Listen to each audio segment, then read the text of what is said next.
guys! Naku, finally! Natapos na po. Ano nga ba yung pakiramdam?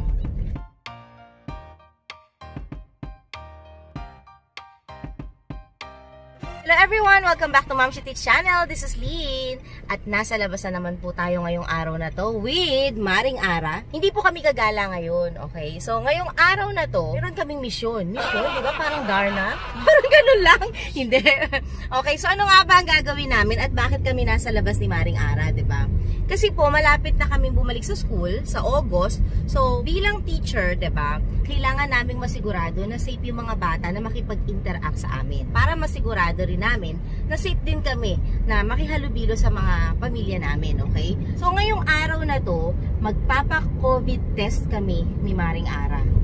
So, diba, sa totoo lang, hindi po ako nakatulog ng bonggang-bongga. Okay? Dahil hindi ko alam kung ako ba ay natatakot o na-excite. Pero sigurado natatakot ako dahil sabi ni Maring Ara masakit daw. Pero hindi ko alam kung tinakot niya ba ako o binigyan niya ako ng lakas ng loob, di ba? Kasi siya din naman yung kahit pa paano nag-encourage na sige, itry na natin, gawin na natin. Okay? Kasi nga, para na rin talaga sa safety ng family namin, especially ng mga bata. Okay, so samahan nyo kami. Tingnan natin kung talaga bang kakayanin ko. So, isi-share namin sa inyo yung experience para at least alam nyo kung bang masakit talaga, kung ano ba. Kasi sabi nung iba, para daw kumain ka lang ng wasabi. Sabi naman nung iba, para daw tinutbrush pati yung utak mo, di ba? So yun lang yung mga naririnig ko, yung mga ganun. Talagang natatakot ako. Kaya lang nga, dahil alam ko na this thing needs to be done. So kahit na merong fear, mas nanguna pa din yung need. Samahan nyo kami. Pero ngayon, dahil maaga pa, it's only like 7:15, mag-start yung testing ng 9 o'clock. Okay, so maaga kami umalis para makadaan muna kami sa McDonald's at makakuha ng breakfast. Para naman meron kaming energy, baka mamaya maiyak na kami, mahimatay pa kami sa sakit, 'di ba? So samahan niyo po kami. So ngayon on the way muna kami sa McDonald's. So, nandito na po kami sa drive-thru ng McDonald's. Ano bibilin mo? Muffin. Muffin? Basta hazelnut coffee. Ako ano? Hazelnut. Siguro ako kukuha din ako ng hazelnut coffee. Kuha ako ng hazelnut coffee at saka parang gusto ko ng oatmeal. Kaya lang Makatawagin ka niya. Makatawagin ako na makatawagan ako ni Gloria para makipag-meeting, di ba? So, ano ba dapat? Sige, pag-isipan natin kung ano ba ang kakainin natin ngayon. Medyo mahaba yung line, so maghihintay lang tayo at mag-o-order ng food. Pero hindi na kami bababa para kumain. Doon na lang kami kakain sa line para siguraduhin na mauuna kami. Diba? Bakit hindi pa nanginginig yung mga kamay? Baka ito matusok nila sa tama.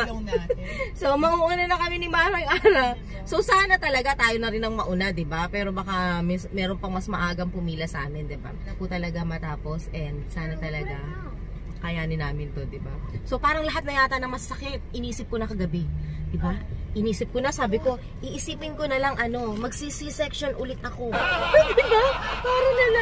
Para na lang, hindi ko na isipin yung pain. Kasi kung C-section, naramdaman ko na eh. Diba? So, parang alam ko na yung pain na yun. So, tingnan natin kung ganun nga baka talaga kasakit, para ka lang nanganak, o para ka lang na-injectionan, o tingnan natin, okay? So somehow excited din ako para ma-share sa inyo kung ano nga ba yung experience at ano nga ba yung ang pain talaga na mararanasan natin para dito. Okay? So sana po talaga matapos na ang COVID para naman hindi na natin kailangang pagdaanan ng lahat ng to. Okay? So pupunta kami ngayon sa drive-thru. Okay, para magpa-test. Ito na po yung line. Kung napakahaba ng pila. At I think hindi talaga tayo gagalaw simula ngayon hanggang alas 9. Hindi tayo gagalaw. Hindi gagalaw. Ibig ko sabihin, I mean kasi time check, 7:57 pa lang. Mag-start ang testing 9 o'clock. Oh yeah. So kung nandito tayo sa position natin ngayon, so maghihintay tayo ng 1 oras. Time check, guys, it's already 8:53. And nandito pa din kami. Hindi pa rin kami gumagalaw-galaw, di ba? So siguro nga dahil 9 o'clock pa yung start, kaya 9 o'clock pa din magmumove itong line na to. So, medyo isang oras na po kaming naghihintay. Hintay muna. Isang oras na kaming nagtsatsaga para sa tagumpay.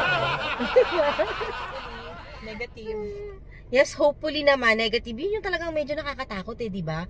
Actually, siguro yun yung medyo nakakakaba. Kasi, tutusukin ka na nga, di ba? Tapos yun pa yung fear mo na para bang, paano kung mag-positive ka, di ba? Paano kung ano ka pala? Asymptomatic. Oo, asymptomatic ka lang pala, di ba? Tapos, positive ka pala na hindi mo nalalaman. Kaya naman, kahit na natatakot talaga ako kagabi, so sabi ko, hindi, kailangan ko talaga magpa-check ngayon. Kasi, para na rin magkaroon ako ng peace of mind. Di ba? So, para rin talaga sa sarili natin yan Para alam natin kung tayo ba ay safe, diba? Kaya tayo ay kailangan talaga ng doble ingat mga friends, okay? Kami sinasuggest naman talaga namin. Alam namin na talagang masakit, diba? Kahit hindi pa namin nararamdaman, alam na namin masakit diba? Kaya lang talaga, we are suggesting na everybody should get, no? Everybody should be checked. Dahil ngayon sa states, parang pataas ng pataas yung number ng cases. So, dito naman, kahit papano dito sa Guam, hindi naman ganun kataas, no? Hindi naman tayo maabot ng 1,000. Yung government namin dito, nagbibigay sila ng free testing, diba? Like a community testing, mass testing. Lahat kayo na pwede namang mag-avail, do it. Meron din. Kasi, at saka, I think mas magandang gawin na natin to habang etong like community testing. Kasi, kapag mag-out of the pocket ka, ano kasi tawag doon? Yung personal. Oo, mahal. $150. See? Imagine mo, tutusukin ka na. Masasaktan ka na, magbabayad ka pa ng $150. Diba? Dito, tutusukin ka na. Nasave mo pa yung $150. Meron ka pang pan-shopping. Diba? So, another tip. Diba? So, lahat, dun tayo sa lahat ng libre. Lahat ng libre. Go. Ayan, malapit na po kami doon kung saan man sisimulan yung testing.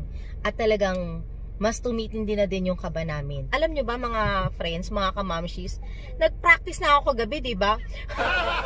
Gumamit ako ng cotton buds at tinry ko na talagang iswab-swab ang sarili ko, diba? So sabi ko, hindi, okay. Hindi naman pala masakit. Kaya lang, diba, nung nakita ko kung gaano kahaba pala yung ipapasok, sabi nila parang all the way hanggang dito sa ears Ganun daw ipapasok. So, kagabi, yun talaga ang takot ko. Yung pain na mararamdaman ko. Pero at this moment, ang fear na nararamdaman ko, it's not the pain anymore. Yung result na pwedeng lumabas. So, I'm hoping and praying na sana naman po everything is good. Yan guys. Pumasok na tayo sa facility.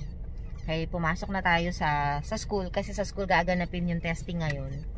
At ang nangyari ay nagkaroon ng 4 lanes sa loob ng school. So, yan. Okay, so ibig sabihin, ganun talaga kadami ang gustong magpa-test. So, ito na to. Ayaw na naming kabahan pa. Wala, hindi na tayo atras pa dahil marami sa hindi na kami tama. Wala na kaming urungan kasi hindi na siya makaka-forward at hindi na rin kami makaka-reverse. So, ibig sabihin, ito na talaga. Ayan, kung makikita nyo, merong tao na nag-iikot. Good morning. How many?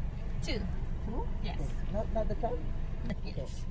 So, ma'am, it's not a for the testing. So, we advise that you don't wait for 24 to 72 hours until public health calls you for the result. So, you and him? Yes. Both adults, right? Yes. At sa mga oras na to, dahil nga malapit na kami yung pang 4th lane, at kami na ang susunod, hindi ko alam kung ano ba ang nararamdaman ko. Nare-restroom ba ako? O sumisikip ang dibdib ko? O yan, nilalamig naman siya. Hindi ko rin alam kung ano bang posisyon ang gagawin ko, pero nagpa-practice na ako kasi sabi nila kailangan daw medyo ganyan guys. Kailangan medyo nakatilt daw. Yan guys. Sila yung mga second nurses na nagpunta sa amin para maghingi pa ng iba pang information. So ito na, pangalawa na kami. So sana hindi masakit. Ano na ang next? Ako na. First time swabbing? Huh? First time? First time. Okay, can I ask if you bring your window up just for the airflow? It just helps. Okay. So, check in your date of birth. When's your birthday?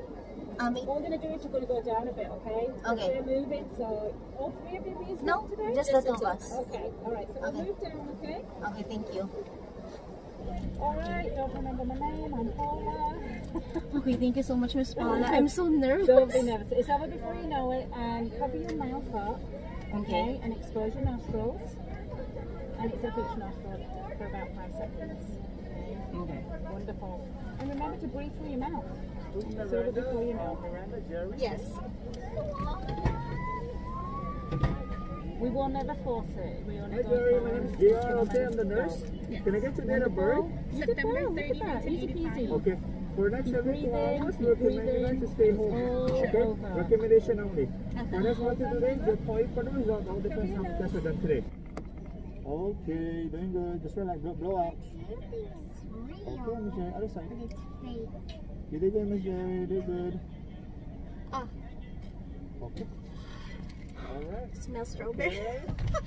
So much and have a nice day. Stay safe. Okay. Masakit. Did it hurt? It smells strawberry, no? It is. Oh, naiyak po ako. Finally, natapos na yung ating COVID testing. So, ano nga ba yung pakiramdam? Masakit siya, okay? Pero, tolerable naman yung pain.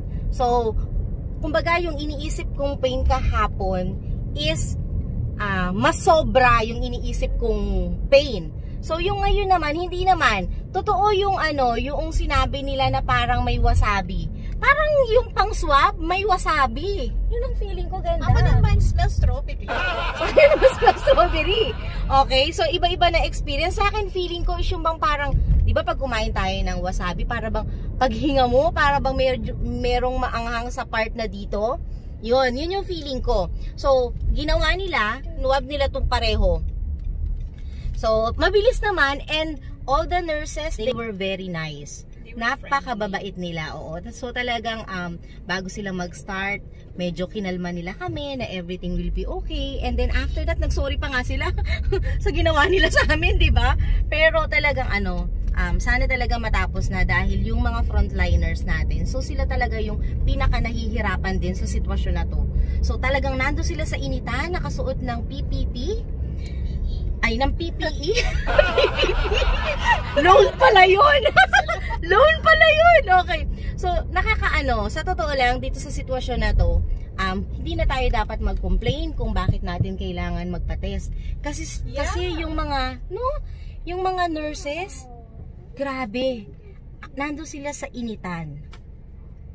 And then, wala silang choice, di ba? Oo. Para lang masigurado na tayong lahat ay safe. Kaya tayo, bilang mamamayan, di ba? I think we have to do our part. Di ba? So, yun. So, ikaw, anong naramdaman mo? Ano mas masakit? Yung una o yung ngayon? Parang mas masakit yung una. So ngayon medyo mas masakit yung una. Kasi, expect ko na yung ganyan. Pero nasaktan pa rin ako. Pero mas malas imagine, di ba? Nag-isang alang ako. At least isang alang. First time kasi talaga, sobra yung para ako naninigas nun. Ngayon, naiyak ako ganda. Naiyak ako. Pero konti lang. Mas masakit yung dito sa right ko. Or dahil malayo yung kamay niya. Ikaw ba? Saan ba mas masakit? Parang pareho lang. Pareho lang yung pakiramdam na naramdaman ko. Yung dito parang nasarapan ako. Parang nililinis lang yung ilong ko. Yung dito yung masakit. Dahil nga malayo siya. Ewan ko ba? Parang ganun yung pakiramdam. Ako naman, hanggang ngayon, so nakaalis na din kami doon, diba? Hanggang ngayon, parang nararamdaman ko pa kung meron mang ointment na kasama yung swab na yun, parang meron pa rin akong nararamdaman sa loob ng ilong ko. Oo. Parang So, mabigat, diba? Yun, parang gano'n, oo. Pero hindi naman po siya masyadong masakit, okay? Kaya don't worry guys, it's tolerable, kayang-kaya nyo, at masisigurado nyo pa na kayo ay safe, okay? So malalaman daw namin ang result ng 2 to 3 days, all we have to do is just wait. They will just give us a call, okay? So maraming salamat po at sinamahan nyo na naman kami ni Maring Ara ngayong araw na to. Kailangan panoorin nyo ang aming susunod na vlog dahil doon naman namin i-reveal ang result ng ating COVID-19 testing. Maraming salamat po. Stay safe everyone. Bye!